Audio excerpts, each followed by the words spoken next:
र हजुरहरूलाई आज म मेरो फुल देखाउँछु है त। मर्यो कि बाँच्यो यत्रो पानीले है गाइस। र मैले यो बाँसहरू चाहिँ किन काटेको, लट्ठी बनाउँदैछु फुललाई, त्यो लडेको फुललाई चाहिँ म टेकाउनुको लागि त है गाइस। सबै बुढेसकालमा बुढो भएपछि लट्ठी त चाहियो टेक्नु, हौ त्यस्तै भएछ मेरो फुल पनि। अनि यता चाहिँ म छतमा जाउँ भनेको, नानी दिगदार गर म पनि जान्छु भनी।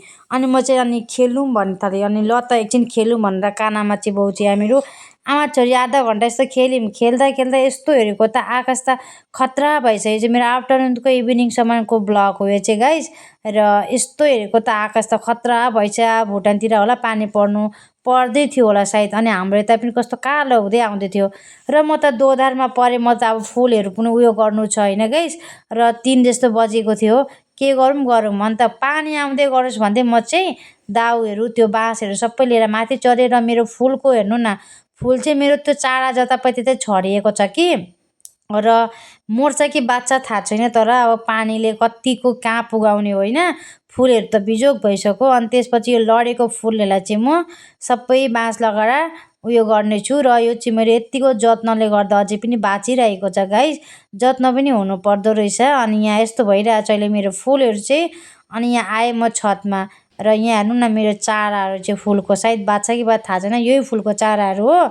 म जतिखेर फुल फुलिसक्छ अनि त्यो चाहिँ म चुड्दै यसरी डिप पारेर राखेको थिएँ कि त्यही भएको। कस्तो दामी भएको छ हेर्नु न। बाँच्यो भन्दा देखाइहाल्छु म, अरू टपमा पनि सार्छु। र म धम्माधुम यहाँ फुलहरू बाँड्नु थालेँ। तपाईँलाई फाइनल लुक पनि देखाउँछु है त गाइस।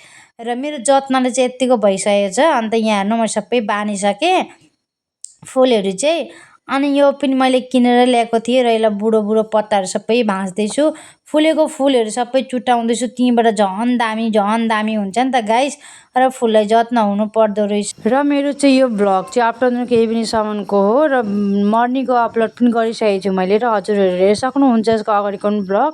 र मेरो चाहिँ इन्टरनेट गएको थियो, त्यही भएर चाहिँ अहिले अपलोड गर्दैछु। र हजुरहरूलाई कस्तो लाग्यो मेरो मिनी भ्लग कमेन्ट गर्नु होला त। ल साथीहरू bye bye, good night every one. Thank you so much video हेरेकोमा।